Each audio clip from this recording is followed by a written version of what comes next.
Hi guys, welcome to the first of the Friday MMA Ground Workouts. A few words in advance. In the future, I will put the mats back under me because it's just easier to have them than to remove them. But I want to show you for the workout today that we are concerned about that you don't all have mats at home. And even if you do the exercise on the concrete floor, it doesn't make a difference if you do them right. Yeah, so I will suffer with you today, so to speak. The second thing is, at least for the future MMA ground workouts, but ideally for every MMA workout home or here, I strongly emphasize buy yourself knee pads. From next session on, I will have my knee pads on again. Also, today I work around it with you guys. Knee pads are easily available, I guess. So much of MMA groundwork will resemble Brazilian Jiu-Jitsu groundwork, of course, but there are huge difference in the details. And at the moment, we'll more or less deal with the commonalities. It's not that easy to make a workout on the ground without a training partner. So leave in the comments how many of you would have a training partner, even one with very few or no ground experience available. If you like, of course, I will also give like a couples workout or a workout that you have a partner that you regularly see anyway. Please don't find a training partner if in your friend among your friends or anything if you don't see that person critically often anyway. It's just not worth it. Exponentially growth and stuff is all over the media and it's real. Okay, this said, we start with some exercises, basic breakfall techniques, rolling, forward, backward, sidewards. We start with a roll backwards, especially when you have a very, very hard floor. You don't want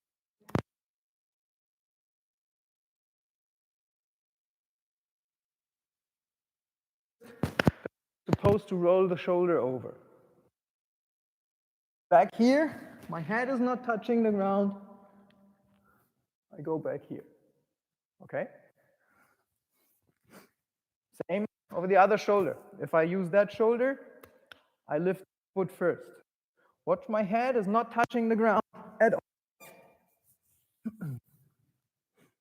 From this perspective, you probably cannot see pretty well that I'm using my toes to stop my roll. If I toes of that foot first. Yes. Also, especially if you have a hard floor, want to drop your knee on it like this. Ouch. That even. Yeah. So you lift that foot, you roll over that shoulder, toes touch the ground, then the knee might touch the ground, and sit. Let's settle in a sitting position because later on we will roll back from there. So I roll over that shoulder, toes touch the ground first, and I'm sitting. Once more to the other side.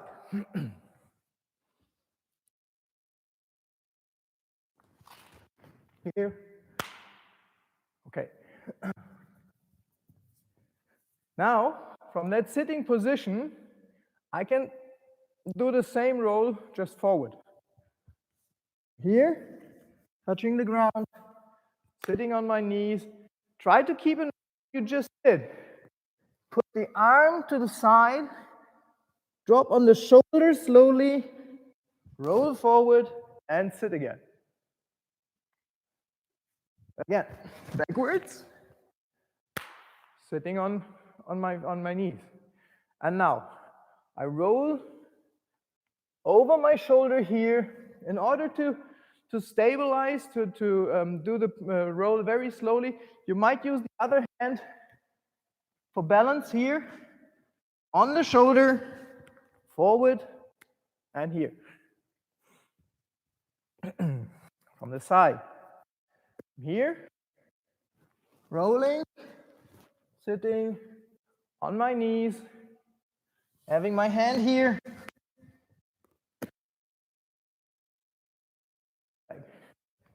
Here, sitting, my arm back, and I'm back here. All right. So, I'm here, sitting here, can put my arm diagonally across my knees. This leg goes up, I drop on my shoulder, I roll forward and back. All right?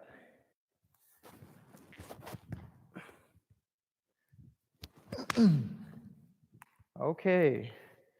Well, this might happen a few times today. Not the athlete's version of the mic, obviously. So, rolling sidewards. Rolling sidewards, once it's understood, is really easy. But the thing is that the motion is not like in your normal daily routine or something. So, when you want to roll sidewards, what you do is you drop on your shoulder while leaning forward. Drop on your shoulder while leaning forward. Then you switch to the other shoulder, and then you drop your bottom on the other side again. Again, this arm goes under my knees. I slowly lean forward and drop on the side. If I want to slow the process down, I can use my other leg for balance. Here. I'll do that later. Now, I drop on my shoulder to push.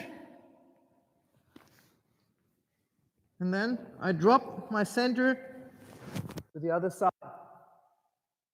Yeah. Actually, with most of these rolls, you practice them slowly, it's much more challenging, and it shows you the mistakes in the detail. So, if you already know those rolls sidewards, just try to match my speed now. If you're not familiar with it, just watch it again. So, I'm going very slowly because I'm using to drop on my side here. Side, I'm using this arm for leverage and using this leg to push. And then I slowly drop my center right on my arm.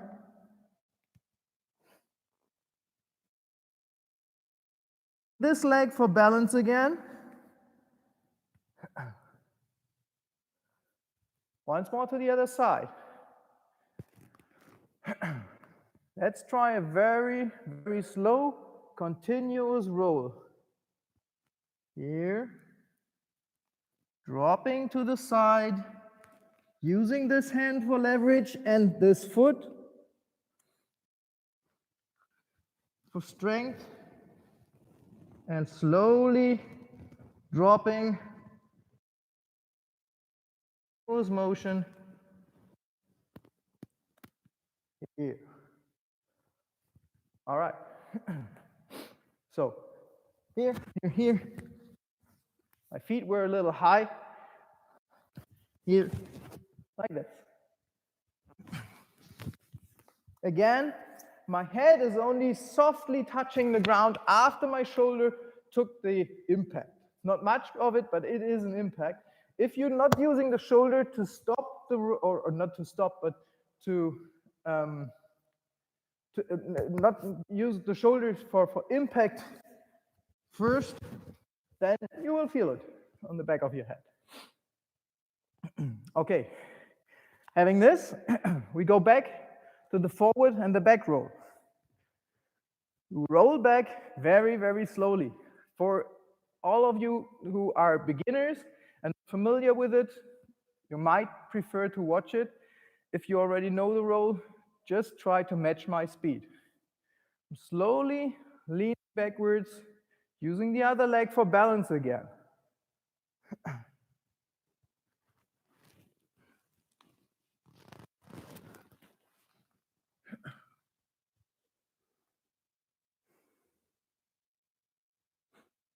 And forward. This leg here is used for balance. Now we switch. We slowly, continuously roll. Once more, this side.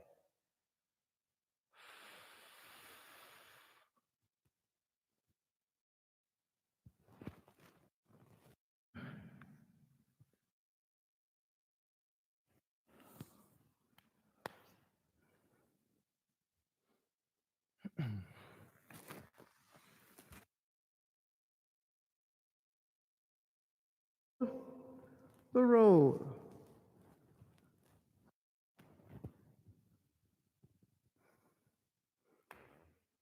Okay.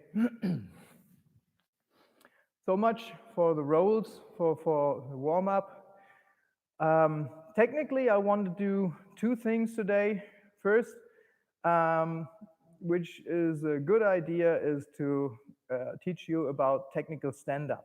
Technical stand-up means that in an MMA fight, if you're on the ground and your opponent is not, he's still allowed to attack you in many ways. And so you have to protect yourself and you have to take care of getting enough space in order to stand up. If you just stand up, you will get knocked down again. And the second content I want to have today is a bit about hip movement and turning, assuming I'm controlling an opponent. Okay. We start with hip movement and stuff. And our basic position here is the cross position. In the cross position, there are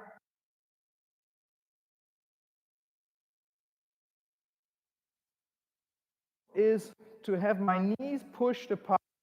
One, and two, let's assume the head of my opponent is here, facing to you guys. Yeah. One in the armpit, the other knee on the hip of my opponent. And then one arm scoops behind his neck, my other arm goes under his shoulder, and I close the position here. This gives me a very good control over the crucial points of my opponent, being his shoulders and his hips. I can totally control his torso, and even if he's strong enough to move against my will, he has to show to me what he's going to do with his first bit of motion. It's impossible for him to hide what he does. And this is why I strongly prefer that one. There are other ideas that give you more control to hinder the opponent from moving at all. For example, let's keep this grip up here, but I can, for example, extend this leg in order to lower my center of gravity even more.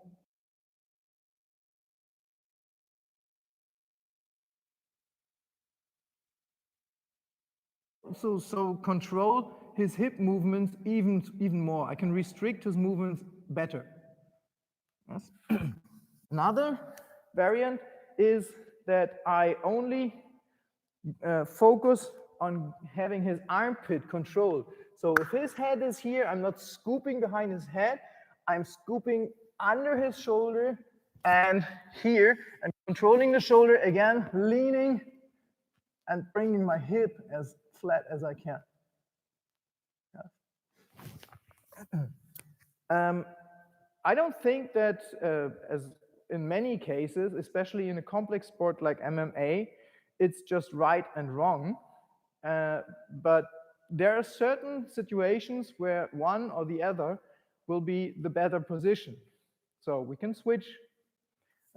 That means we're lifting my center of gravity more than absolutely necessary. I want to extend my leg and drop my center of gravity down here. Yes. In. I'll just assume the head of my opponent is facing this way now, here. I'm trying to extend my leg without lifting my hip before, and then dropping my hip bone on the floor. Yes. Again, when I pull the hip in here, I try to keep my center of gravity as low as possible. As we're not doing anything with the arms now, if we want to make this an exercise, we can simply put our arms straight out here and then practice to push out the leg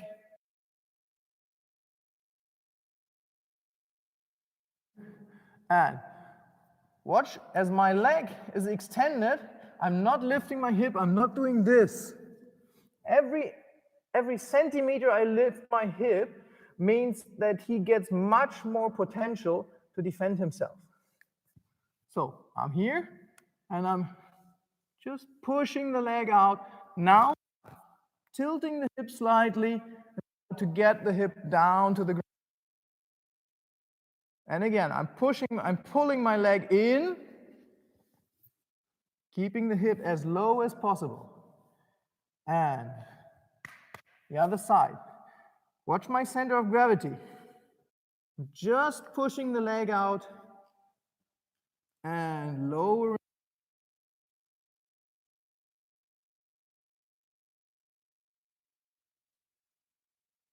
Again. See, I'm still around. Okay. Again, assuming we can neglect the arm position, we're just doing out for the leg position. There are a lot of situations where you need to adapt from a cross position, cross body position.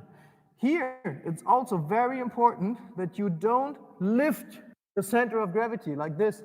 If I switch to a side position like this, assuming the head is here again, if I switch to a side position like this, you will probably be gone. So I'm trying to keep my center as low as possible.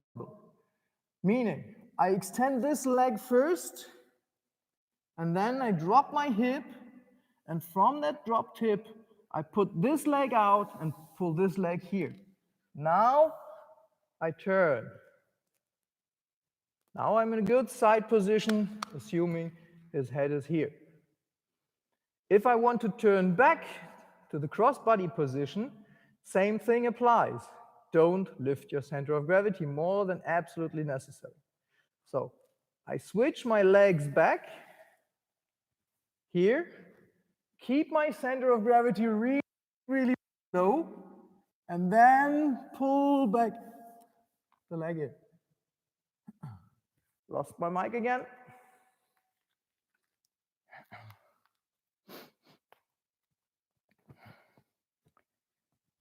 So even myself recognizes that I'm really, really talking a lot at the moment. So let's do this as an active exercise and practice a little. From here. I'm here.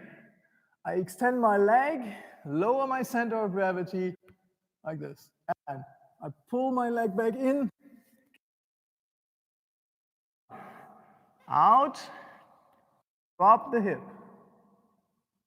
and pull it back in without lifting the hip, and out, drop the hip, pull it in, and this one again.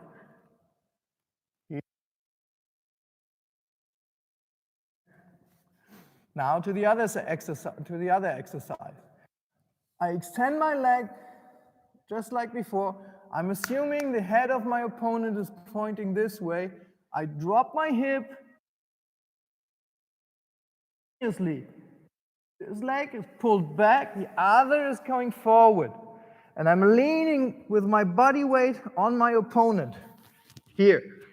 I'm just using my elbow because there's no opponent to press down. Okay, so again here. Simultaneously, I have my hip down here, and I pull this leg in again. And my opponent's head stretched out. This leg, drop my hip, switch my legs, go to my side, and back. Here,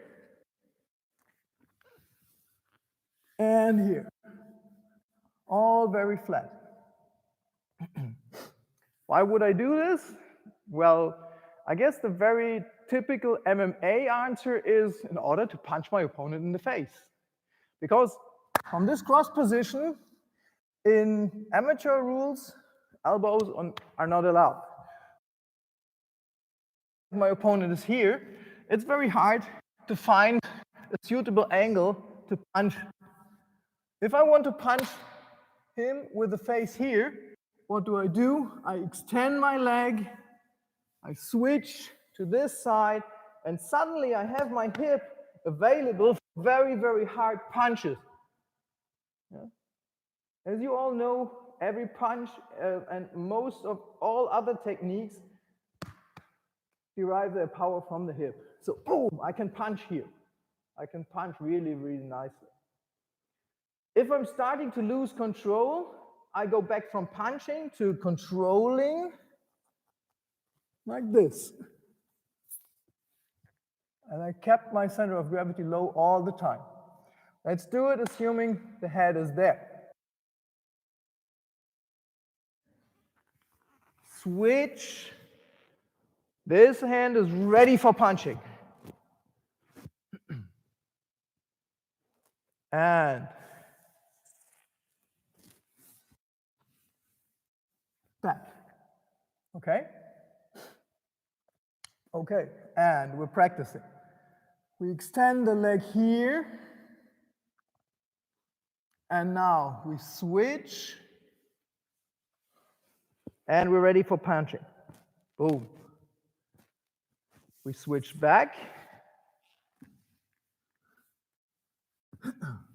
And to the other side. We extend the leg here. We switch. And we're ready to punch.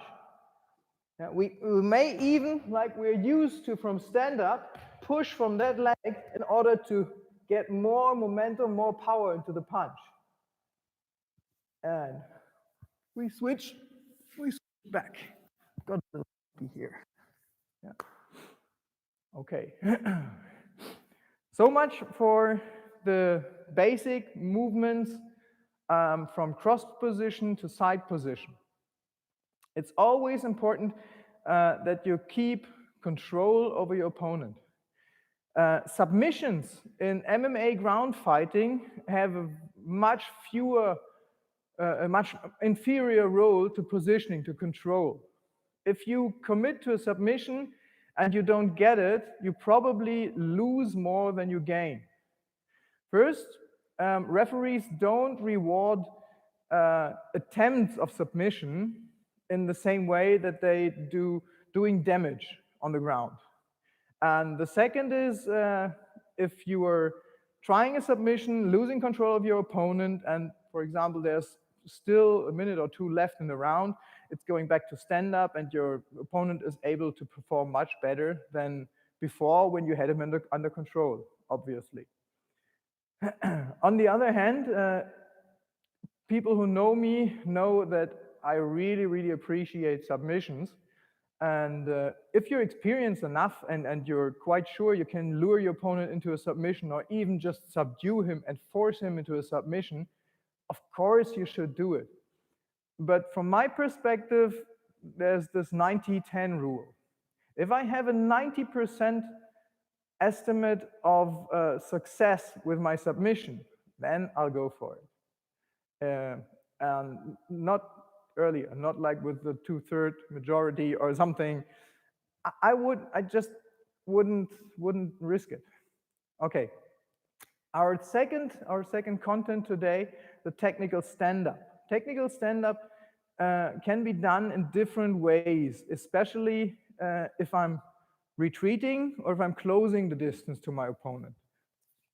First thing, of course, I want to face my opponent here. Now my opponent is right in the camera.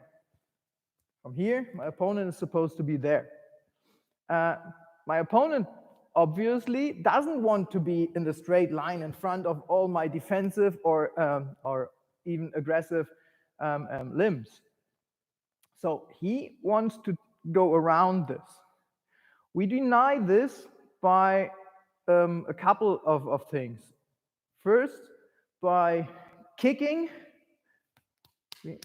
We lift our center of gravity on one foot, and then, like a ram, we can kick for the shin, for the knee. Yeah? Another opportunity is that I use the top leg to kick much higher, to kick to the body, or even if I'm going on my foot, to kick to the head of my opponent.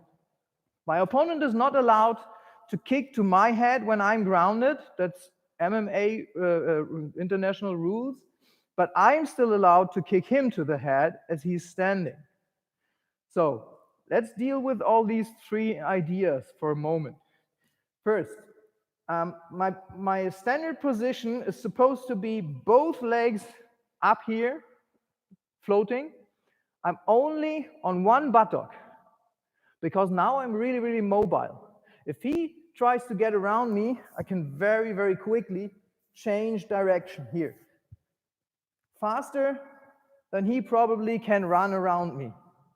That's very important. So if he's constantly running forth and back around me, I will still turn like this here, just with my hand here, okay? I can at any time switch to the other buttock if I feel it. If I feel it to be quicker like this. But as long as I'm just leaning on one buttock, I'm really, really mobile here. That said, from this position, I might put this foot on the ground, far away from my center, far away from my buttock, lift on my hand, and then use this foot like a ram. I can go to his shin, to his knee. Yeah? It makes no sense to go higher than this because I'm offering this. So I want to use this like a ram here. Second idea is I'm rolling forward. My shin now is my base. I'm lifting my hip. My shin is my base, so I gain reach. Look, from here, I can only kick this far. But if I do this, I can reach out way further. And third, if I do this rolling motion on my shin, I can also use it to roll on knee and toes. And then I can lift my knee and even try to kick for the head. Slowly, it doesn't look very, very impressive. The thing is that I don't have that perfect balance. But if I'm here, coming here, and then I kick up, it looks, I guess it looks much more convincing. I'm here, and then I kick up to the head. So with these three options, we're totally capable of keeping our opponent on a certain distance. What we want to do is, once we lifted our center of gravity, we want to get into a standing position again. If I'm using this ram, then I'm retracting the knee under my center of gravity. I'm getting in, you may know it, in a Turkish get-up-like position. So I'm here, using the ram, trying to get some distance, putting this knee on the ground, from here, turning towards my opponent. If he's charging, for example, I can crouch and go for a shot, attacking him from underneath. If he's keeping the distance, then I'm simply standing up. Again, this is my position. My opponent's moving around me for a short moment. I feel like I have the chance to kick and then retreat and stand up. Yeah. Here, my opponent now runs around me this way. By switching, I'm covering like 90 degrees of him running around me. Putting the foot on the ground, going on the hand, ramming into his shin or knee, retracting here, and standing up.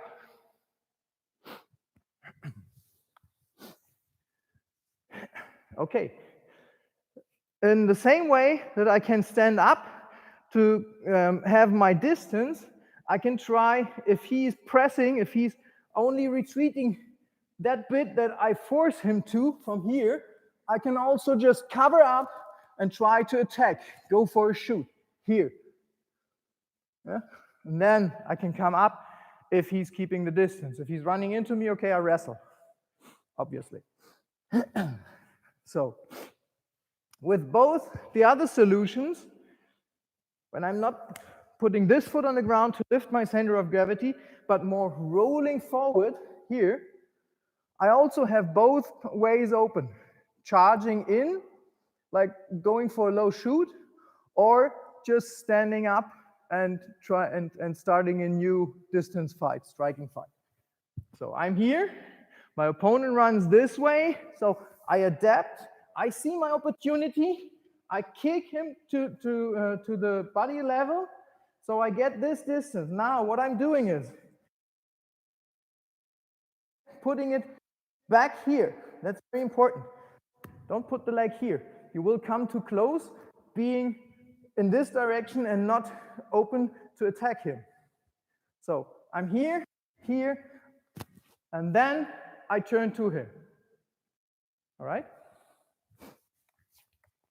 So I'm here. My opponent, just for you to switch perspective, is running this way. Okay, no problem. Now, I roll here, I kick him here, I retract this foot back to my hand here. Yeah? Still watching him, what he's doing, standing up, turning, being able to start a striking match. Here, I roll forward, I kick, back up, like this. Once more to the other side. Here, I roll forward, I kick for him, retract the foot, stand up. Also, from this position, if he's running around me, he's getting tired of running around me, and I see an opportunity, I can just simply move forward like this. I have both my hands available for defense, and my center is very low, but with good control under me, so I can shoot in here. Or if he refuses to engage in the shot, then I'll stand up. I'll show this from the side again. I'm here, yes.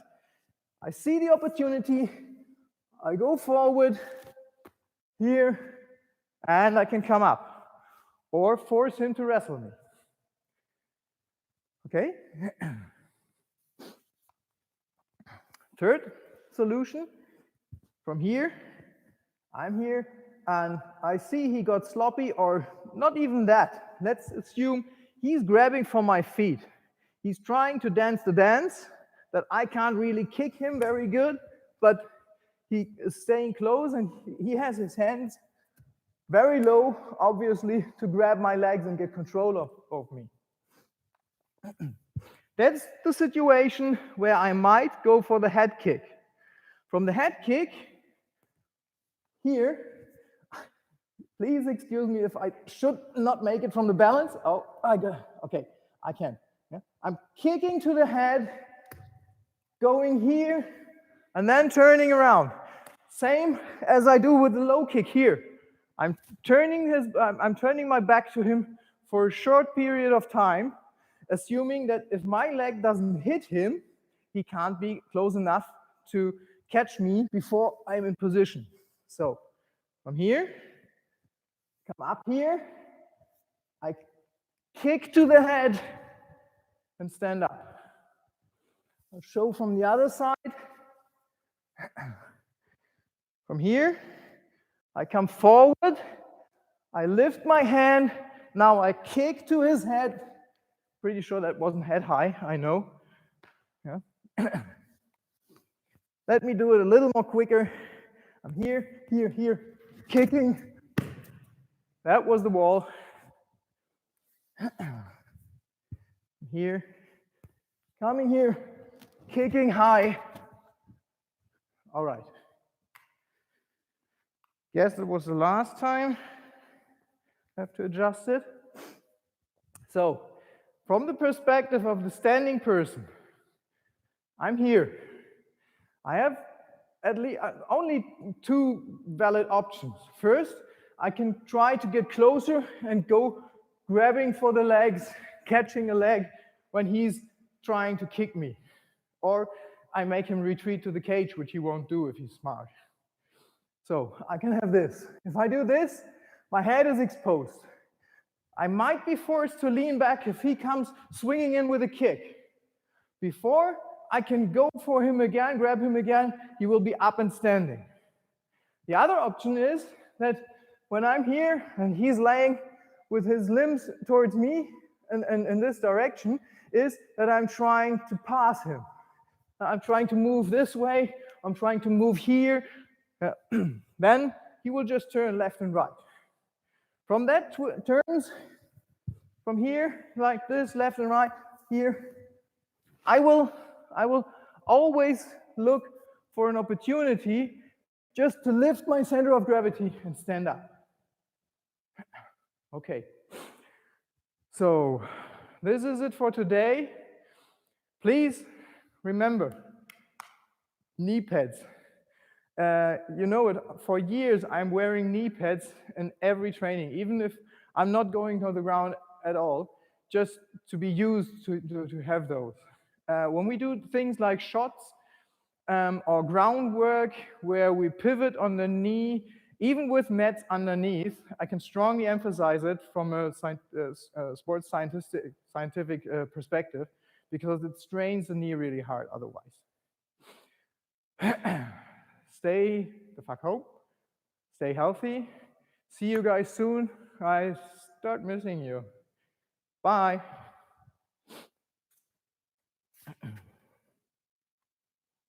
No touch screen.